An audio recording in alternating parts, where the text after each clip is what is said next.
Kritik dari pembahasan RUT ini adalah pembahasannya yang dilakukan secara tertutup, Mbak Puan. Dalam artian sampai saat ini draftnya belum ada yang menerima, draft yang sudah disahkan dan diketuk palu hari ini belum ada yang menerima, dan semalam juga sempat ada pertemuan tertutup antara Komisi 1 dengan Menteri Hukum dan pemerintah lainnya. Nah, ini yang menjadi kritik adalah pembahasan yang secara tertutup. Ini bagaimana, Mbak Puan?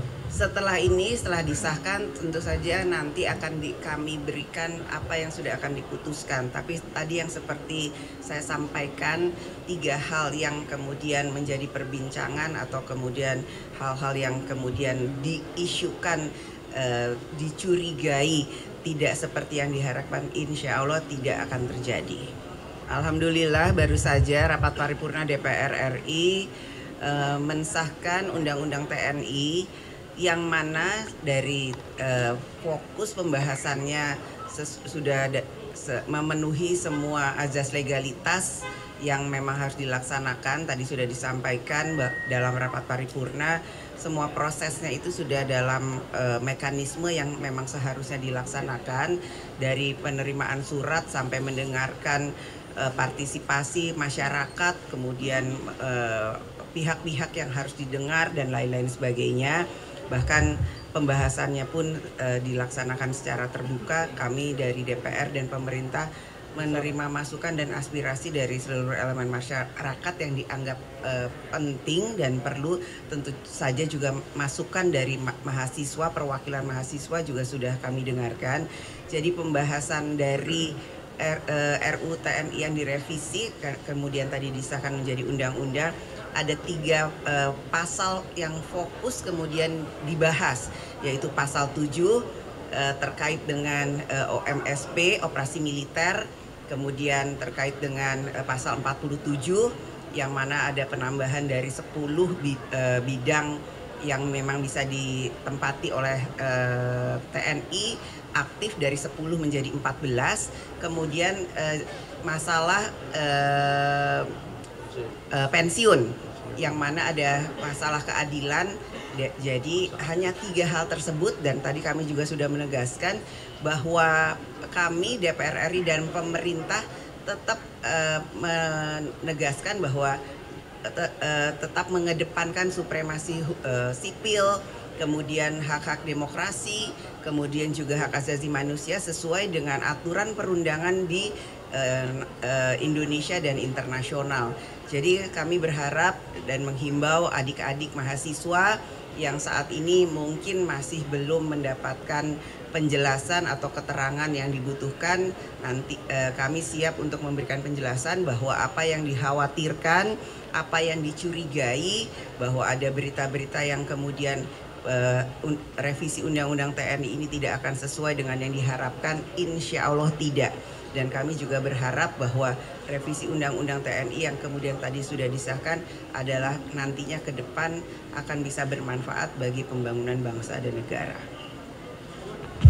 Ini menjadi kritik dari pembahasan RUT ini adalah pembahasannya yang dilakukan secara tertutup, Mbak Puan. Dalam artian sampai saat ini draftnya belum ada yang menerima, draft yang sudah disahkan dan diketuk palu hari ini belum ada yang menerima, dan semalam juga sempat ada pertemuan tertutup antara Komisi 1 dengan Menteri Hukum dan pemerintah lainnya. Nah, ini yang menjadi kritik adalah pembahasan yang secara tertutup. Ini bagaimana, Mbak Puan? Setelah disahkan, tentu saja nanti akan kami berikan apa yang sudah akan diputuskan. Tapi tadi yang seperti saya sampaikan, 3 hal yang kemudian menjadi perbincangan atau kemudian hal-hal yang kemudian diisukan, dicurigai tidak seperti yang diharapkan, insya Allah tidak akan terjadi. Mbak Puan, kemarin Pak Koalisi Masyarakat Sipil juga mengkhawatirkan TNI bisa ikut mengawasi jalannya demo nanti setelah undang-undang ini berlaku. Nah, dari DPR memastikan tidak ada, nanti bisa dicek, tidak ada.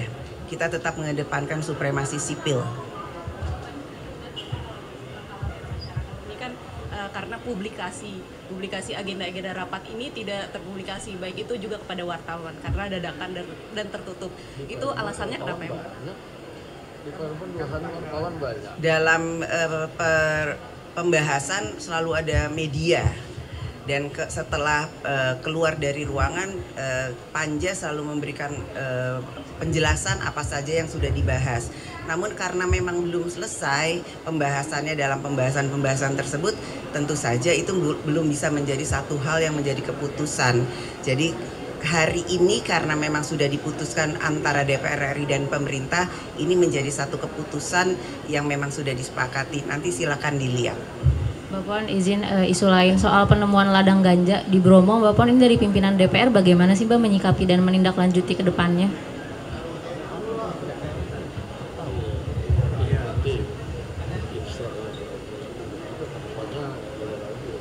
Ya, terkait dengan hal itu, karena memang ini baru ditemukan, harusnya hal itu tidak boleh terjadi, dan saya minta kepada aparat penegak hukum untuk menyelidiki, menindaklanjuti, dan membongkar dari mana dan kenapa itu bisa terjadi. Oke, Cukup? Terima kasih. Terima kasih. Terkait dengan RUU P2MI, kerja migran kita yang tadi juga dibawakan di atas, ini kan salah satu. Itu kan baru menjadi usul inisiatif, nanti kalau sudah dibahas baru kita akan bahas sama-sama. Masalahnya Lebaran, Bu.